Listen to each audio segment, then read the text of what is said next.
Hello my dear friend, आप सभी का स्वागत है एसके सर यूट्यूब चैनल पे। जैसे कि आप लोगों को हम बता दिए थे कि 10th मई से क्या ये क्लास स्टार्ट होने वाला है, लेकिन 10th मई के आप लोगों को हम टाइम स्लॉट बता दिए थे कि कितना बजे क्लास स्टार्ट होने वाला है। तो आज देख लीजिए, आप लोगों के लिए क्या हम फिजिक्स का वीडियो लेकर आए हैं। फिजिक्स में आप लोगों को आज हम सबसे पहले फिजिक्स का बेसिक क्लास देंगे। आज एक क्लास जो होगा फिजिक्स की क्लास होगा, जो आप लोगों को बेसिक ध्यान से पढ़ना है। इसके बाद ही क्या हम अगले वीडियो में फिर फिजिक्स का पहला चैप्टर के बारे में डिस्कशन किए करेंगे। हम आप लोगों को फिजिक्स के सिलेबस के बारे में, संपूर्ण साइंस का पूरा सिलेबस के बारे में बता दिए थे। साइंस में कौन कौन सा बुक पढ़ना है और कौन कौन सा चैप्टर ज्यादा इंपॉर्टेंट है वो बता दिए थे। अगले वीडियो में हम लोग साइंस का सिलेबस, मैथ का सिलेबस हम डिस्कशन कर चुके हैं। आज हम लोग फिजिक्स का बेसिक क्लास के माध्यम से आप लोगों को सिखाने वाले हैं। ज्ञान वगैरह छोटा छोटा चीज को आप लोगों को क्या इस वीडियो में आप लोग सीखेंगे। सबसे पहले स्टार्ट करते हैं, क्योंकि साइंस पढ़ रहे हैं तो साइंस में स्टार्ट कर रहे हैं। सबसे शुरुआत से स्टार्ट करते हैं। साइंस, साइंस मतलब विज्ञान। विज्ञान किसे कहते हैं?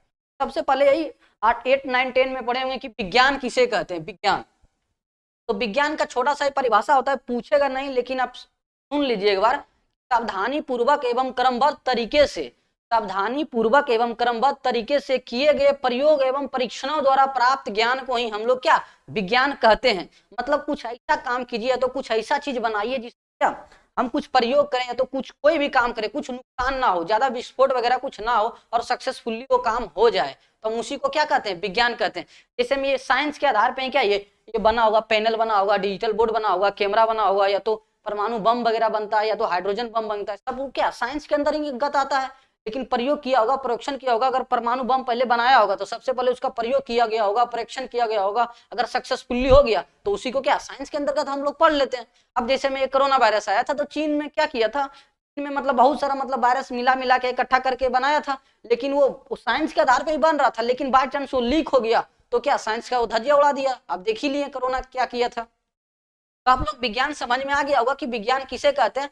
सावधानी पूर्वक एवं क्रमबद्ध तरीके से किए गए प्रयोग एवं परीक्षणों द्वारा प्राप्त ज्ञान को ही हम लोग विज्ञान कहते हैं। तो विज्ञान को हम लोग पढ़ने के लिए, विज्ञान एक बहुत बड़ा एकदम सिलेबस हो जाता है। तो विज्ञान को पढ़ने के लिए अलग अलग डिवाइड कर दिए, मतलब उसको 3 भागों में बांट दिया गया है। कि विज्ञान को सबसे पहले क्या केमिस्ट्री में बांट दिया गया है, रसायन विज्ञान में मतलब कुछ कुछ ऐसे विज्ञान होगा जो कि रसायन विज्ञान के अंदर पढ़ना है। जैसे में गोली, जैसे को टैबलेट बनाना, या तो गोली बनाना, या तो कुछ मिसाइल वगैरह बनाना, या तो रंग, तो केमिकल आएगा ना, केमिकल ये पदार्थ के बारे में अध्ययन करना हो तो रासायनिक विज्ञान के अंतर्गत हम लोग पढ़ेंगे। तो सबसे पहले विज्ञान को हम लोग बांटे हैं 3 भागों में। एक तो रसायन विज्ञान, एक तो हो गया जीव विज्ञान, हो गया भौतिक विज्ञान। क्योंकि हम लोग आज फिजिक्स के बारे में अध्ययन करने हैं तो विज्ञान पहले समझ लेते हैं रासायनिक विज्ञान किसे कहते हैं।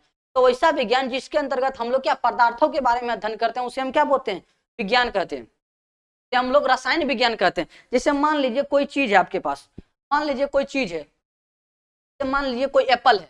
अगर मान लीजिए एक एप्पल या तो सेब है, मान लीजिए आपके पास एक एप्पल है और एक तो क्या एक आपके पास एक तो सेब है। तो सेब के ऊपर ऊपर बारे में पढ़िएगा कि ये सेब लाल है, सेब हरा है, सेब पीला है, या वैसा वैसा है। लेकिन आप जैसे सेब के अंदर जाने लगिएगा, जैसे आप सेब के अंदर जाइएगा कि सेब दांत जैसी आप गवाइएगा तो आपको मीठा लगेगा, तो खट्टा लगेगा, वो आ जाएगा रासायनिक विज्ञान में। लेकिन जो सेब के ऊपर में जो आप देख रहे थे कि सेब लाल था, पीला था, हरा था, काश्मीर था, या तो कुछ था, तो वो सब किसके अंतर्गत आता है? फिजिक्स के अंतर्गत आता है। वो सब किसके अंतर्गत आता है? फिजिक्स के अंतर्गत आता है। तो इतना समझ गए होंगे कि अगर पदार्थ के अंदर घुस गए हम तो रासायनिक विज्ञान में चला जाएंगे, लेकिन अगर पदार्थ के ऊपर हैं तब क्या हो जाएगा? तब हो जाएगा आप लोगों को क्या भौतिक विज्ञान हो जाएगा। सबसे पहले आप लोगों को क्या, अगर केमिस्ट्री का क्लास करेंगे तो हम लोग केमिस्ट्री के बारे में ज्यादा से डिटेल करेंगे। बायोलॉजी के बारे में, बायोलॉजी का क्लास स्टार्ट करेंगे तो बायोलॉजी के बारे में ज्यादा स्टार्ट करेंगे। ऐसे बायोलॉजी, सजीवों का अध्ययन बायोलॉजी कहलाता है। हम लोग इसमें सजीव का अध्ययन करते हैं। मानव हो गया, पेड़ पौधा, पेड़ पौधा भी सजीव के अंतर्गत आता है। तो हम लोग क्या सजीव के अंतर्गत हम किसको, विज्ञान की वह शाखा जिसके अंतर्गत हम सजीवों का अध्ययन करते हैं उसे हम जीव विज्ञान कहते हैं। और देखिए क्या गया भौतिक विज्ञान, तो भौतिक विज्ञान बता ही दिए, विज्ञान की वह शाखा जिसके अंतर्गत प्रकृति में समस्त घटनाओं का अध्ययन करते हैं, समस्त घटनाओं का अध्ययन करते हैं, उसे हम क्या कहते हैं? भौतिक विज्ञान कहते हैं। तो देख लीजिए, जैसे में सूर्य का लाल दिखना, जैसे में सूर्य लाल दिखता है सुबह या शाम को, तारा क्यों टिमटिमाता है, वर्षा क्यों होता है, ये सब हम किस में पढ़ने वाले हैं? फिजिक्स के बारे में पढ़ने वाले हैं। तो फिजिक्स के बारे में समझ में आ गया कि फिजिक्स के बारे में हम लोग को क्या पढ़ना है और फिर क्या। तो आप देख ही लिया, अब इसको हम क्या रासायनिक विज्ञान, जब केमिस्ट्री पढ़ाएंगे तो उसको ज्यादा डिटेल करेंगे, बायोलॉजी पढ़ाएंगे तो इससे ज्यादा डिटेल डिटेल में चर्चा करेंगे। आज फिजिक्स के बारे में डिटेल कर लिए कि विज्ञान की वह शाखा जिसके अंतर्गत हम लोग प्रकृति में होने वाले समस्त घटनाओं का अध्ययन करते हैं उसे हम फिजिक्स कहते हैं या तो भौतिक विज्ञान कहते हैं। तो भौतिक विज्ञान के आप समझ में आ गया होगा आप लोगों को, तो देख लीजिए भौतिक विज्ञान। तो भौतिक विज्ञान का पिता किसे कहा जाता है? देखिए कोई भी सब्जेक्ट का पिता उसे कहा जाता है जो कि इस फिजिक्स के बारे में मतलब कोई सेक्टर में वो ज्यादा योगदान दिया हो। तो फिजिक्स के बारे में जो ज्यादा योगदान देगा उसको हम लोग क्या फिजिक्स के पिता मानेंगे। तो रसायन विज्ञान के मामले में ज्यादा अपना योगदान देगा, रसायन विज्ञान के बारे में ज्यादा कुछ बताएगा, उसको रसायन विज्ञान के पिता कहेंगे। रसायन विज्ञान के पिता अभी जो है वो लेवाइजर है। अभी जो वर्तमान में जो रसायन विज्ञान का पिता है वो लेवाइजर है, और जो जीव विज्ञान का पिता है उसे अरस्तु कहते हैं। लेकिन जो फिजिक्स का पिता है उसको हम अल्बर्ट आइंस्टीन कहते हैं। उसको क्या कहते हैं? Albert Einstein. फिजिक्स का कौन है? तो अल्बर्ट आइंस्टीन। क्योंकि जो अल्बर्ट आइंस्टीन थे, आइंस्टीन को फिजिक्स के बारे में ज्यादा कुछ ही बताए थे, इसी क्या फिजिक्स के पिता, इसी को हम लोग क्या कहते हैं कई भी बुक में आप लोगों को न्यूटन भी मिल जाएगा कि फिजिक्स का पिता क्या न्यूटन भी कहते हैं।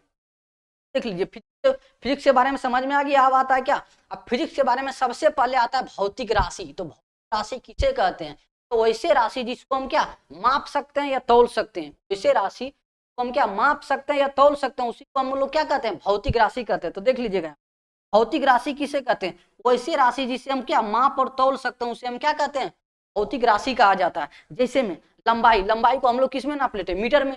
लंबाई को किस में नापेंगे? मीटर में। लंबाई हो तो चौड़ाई हो या तो ऊंचाई हो, सबको किस में नापेंगे? मीटर में। 1 मीटर 2 मीटर, या तो पहले के जमाना में नापते थे फीट, तो क्या होगा? पहले 1 फीट 2 फीट चलता था, फिर सेंटीमीटर चलता था, वो सारा बताएंगे। तो आप लोग लंबाई को किसमें नापिएगा? मीटर में। द्रव्यमान को किसमें नापिएगा? केजी में, कि 5 केजी 10 केजी ये सब में नापिएगा। तो सब क्या हो गया? और समय को किसमें नापिएगा? सेकेंड में। कोई सी भौतिक राशि जिसको को मापा या तौला जा सके उसे हम क्या कहते हैं? भौतिक राशि कहते हैं। तो भौतिक राशि एक नोट पॉइंट देख लीजिएगा, सबसे इंपॉर्टेंट नोट पॉइंट है जीवन में होने वाले विभिन्न घटनाएं, जैसे हो गया खुशी हो गया, दुख हो गया, ये सब भौतिक राशि नहीं है। क्योंकि हम खुशी और दुख को कभी नहीं माप सकते हैं कि आज हम 5 किलो खुश हैं, या तो हम 2 किलो आज हमको दुखी हो रहा है, हमको बहुत 2 किलो दुख हो रहा है। आज तो उसका मतलब रिजल्ट आया, उसका सिलेक्शन एनडीए में हो गया या तो एयरफोर्स में हो गया, तो आज तो 5 किलो खुश है या तो 1 क्विंटल खुश है। ये सब नहीं होता है, क्योंकि होता है ना वो खुशी भले अगर मान लीजिए कोई चीज मान लो कोई रिजल्ट हो गया तो खुशी भले होता है, लेकिन हम खुशी को नाप नहीं सकते हैं कि खुशी तो क्या कितना होता है? 1 केजी होता है, 2 केजी होता है, 3 केजी होता है। तो इसीलिए जीवन में होने वाले विभिन्न घटनाओं जिसमें खुशी हो गया, दुख हो गया आदि, ये सब भौतिक राशि नहीं है, क्योंकि हम इसे माप या तौल नहीं सकते हैं, क्योंकि हम क्या माप नहीं सकते हैं। इसीलिए क्या जो दुख है ये सब क्या भौतिक राशि नहीं है। लेकिन जो लंबाई है, जो धारा है, ये सबको हम नापा जा सकता है, इसीलिए इसको क्या बोलते हैं? हम भौतिक राशि कहते हैं। देख लीजिए भौतिक राशि 2 प्रकार के होते हैं। तो भौतिक राशि है वो कितने प्रकार के हैं? 2 प्रकार के। भौतिक राशि 2 प्रकार के होता है। पहला राशि का नाम कुल राशि, पहला राशि का नाम है कुल राशि। कुल राशि, कुल राशि, या फिर दूसरा का नाम है व्युत्पन्न राशि। व्युत्पन्न राशि नाम से पता चल रहा है। व्युत्पन्न राशि मतलब उत्पन्न हुआ होगा, तो मूल राशि से उत्पन्न होगा कौन? व्युत्पन्न राशि उत्पन्न होगा। तो मूल राशि एक तो क्या व्युत्पन्न राशि। तो देख लेते हैं मूल राशि किसे कहते हैं। मूल राशि वैसी राशि को कहते हैं जो क्या दूसरे पर निर्भर नहीं करता, वो अपने आप में क्या स्वतंत्र हो। तो मूल राशि वैसे भौतिक राशि को कहा जाता है जो अपने आप में स्वतंत्र हो, उसे हम क्या मूल राशि कहते हैं। जैसे मैं आप एग्जांपल से देखना चाहते हैं तो देख लीजिए, जैसे मान लीजिए आपका माता पिता है, तो माता पिता किसी पे भी डिपेंडेंट नहीं है, वो अपने आप में क्या स्वतंत्र है। के अंदर रखेंगे हम मूल राशि के अंदर रखेंगे, क्योंकि वो क्या है स्वतंत्र है। ठीक है, मूल राशि के अंतर्गत कुछ आ जाएगा माता पिता। लेकिन जो माता पिता का जो बाल बच्चा आएगा, मान लीजिए पिता, इसको मान लीजिए पिता, इसको मान लीजिए क्या, इसको मान लीजिए बेटा। मान लीजिए ये जो है इस पे डिपेंड रहता है कि पैसा देंगे या तो तब देंगे, पैसा मांगेंगे पिता की तब ये काम करेगा, मतलब ये किस पे डिपेंड है? पिता पे डिपेंड है। मतलब व्युत्पन्न राशि वैसे राशि को कहा जाता है जो मूल राशि द्वारा क्या मूल राशि द्वारा व्युत्पन्न किया जाता है। मतलब जो इसी के द्वारा क्या इसको बनाया जा सकता है, इसी के द्वारा इसको बनाया जा सकता है। देखिए माता पिता के द्वारा क्या बाल बच्चा हो या तो बेटा हो या तो बेटी को बनाया जाता है।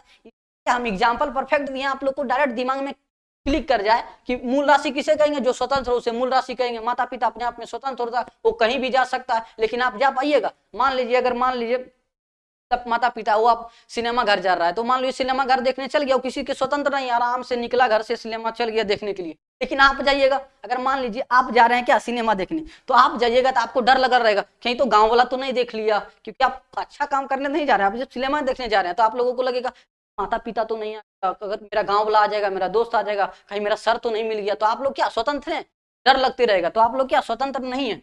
वैसे राशि जो स्वतंत्र रहता है उसे मूल राशि कहते हैं, और उसे भौतिक राशि जो स्वतंत्र नहीं माना जाता उसे हम क्या व्युत्पन्न राशि कहते हैं। तो लंबाई है, द्रव्यमान है और समय है, ये सब क्या है स्वतंत्र राशियां, ये सब क्या है स्वतंत्र राशियां। लेकिन जो क्षेत्रफल है, आयतन है और वेग है, ये सब क्या है व्युत्पन्न राशि है। क्योंकि देखिए क्षेत्रफल को, जो क्षेत्रफल है, क्षेत्रफल बराबर फार्मूला क्या होता है, देख लीजिए क्षेत्रफल बराबर फार्मूला क्या होता है। आपको एग्जाम्पल से, आप लोग को क्या एग्जाम्पल से ही बेसिक करके क्या याद रखना है। देख लीजिए क्षेत्रफल, क्षेत्रफल को हम लिखते हैं लंबाई गुना चौड़ाई, लंबाई गुना चौड़ाई। तो देख लीजिए जो लंबाई है ये भी हो गया आपका मूल मात्रक, मूल राशि, और ये जो चौड़ाई है ये भी आपका क्या हो गया मूल राशि हो गया। उसी से बन गया क्या, लंबाई या चौड़ाई को मिला दिए तो क्या बन गया क्षेत्रफल। यदि एक ठोर मिला दीजिए, लंबाई मिला दीजिए, चौड़ाई मिला दीजिए और ऊंचाई मिला दीजिए, तो आपका क्या बन जाएगा आयतन। आपका क्या बन जाएगा, क्या बन जाएगा आयतन। मतलब ये घर का आयतन कितना, अगर किसी रूम का आयतन निकालना तो इसका लंबाई निकाल लीजिए, चौड़ाई निकाल लीजिए, ऊंचाई निकाल लीजिए, तो क्या निकल जाएगा आयतन। और क्षेत्रफल निकालना है, मतलब इस एरिया का क्षेत्रफल कितना है, तो लंबाई और चौड़ाई मिला लीजिए तो क्या हो जाएगा क्षेत्रफल हो जाएगा। जैसे मान लीजिए किसी का घर है या तो खेत है, खेत मतलब खेत इतना है, 1 कट्ठा है, 2 कट्ठा, वो क्षेत्रफल में नापते हैं हम लोग। और आयतन किस में नापेंगे, मतलब कि घर में कितना हवा भर सकता है, ये सब क्या आयतन के अंतर्गत आएगा। और वेग, वेग बराबर होता है स्थापन बटा, स्थापन बटा समय। विस्थापन बटा क्या होता है, स्थापन एक तरह का क्या है दूरी है, लेकिन वो दो बिंदुओं की न्यूनतम दूरी को हम लोग क्या कहते हैं विस्थापन कहते हैं। दूरी तो किसी मतलब दूरी मान लीजिए किसी व्यक्ति के द्वारा चली गई पथ की लंबाई को हम लोग दूरी बोलते हैं, लेकिन विस्थापन जो होता है दो बिंदुओं की, मान लीजिए एक बिंदु ये है, एक बिंदु ए यहाँ पे है, एक बिंदु यहाँ पे क्या है, इस पे इसकी दूरियां बहुत सारी हो सकती है। देखिए पथ की लंबाई एक हो सकता है इसे इसे, हो सकता है इसे जा सकता है, हो सकता है इसे जाए, लेकिन इन दोनों बिंदु के बीच की जो न्यूनतम दूरी होगा, एकदम जो शॉर्टकट रास्ता होगा, उसी को हम लोग क्या कहते हैं विस्थापन कहते हैं। लेकिन इसकी दूरी दूरी मतलब बहुत सारा क्या इसका, बहुत सारा इसका सब दूरी सब बहुत सारा ये रास्ता से जा सकता है, तो ये होगा मतलब इस रास्ता से गया तो ये भी दूसरा रास्ता से गया, लेकिन ये जो है ना ये कम दूरी, इसी को क्या बोलते हैं हम लोग विस्थापन बोलते हैं। तो ये सब आप लोगों को समझ में आ गया होगा। आप लोग समझ गए होंगे मूल राशि किसे कहेंगे, व्युत्पन्न राशि किसे कहेंगे, वैसे राशि जो स्वतंत्र मानी जाती है उसे मूल राशि कहते हैं। तो मूल राशि से बनाया जा, तो मूल राशि से ही बनाया जाता है उसे हम लोग व्युत्पन्न राशि कहते हैं। आज के लिए यहीं तक रहने देते हैं, फिर मिलेंगे नेक्स्ट वीडियो में, तब तक के लिए जय हिंद।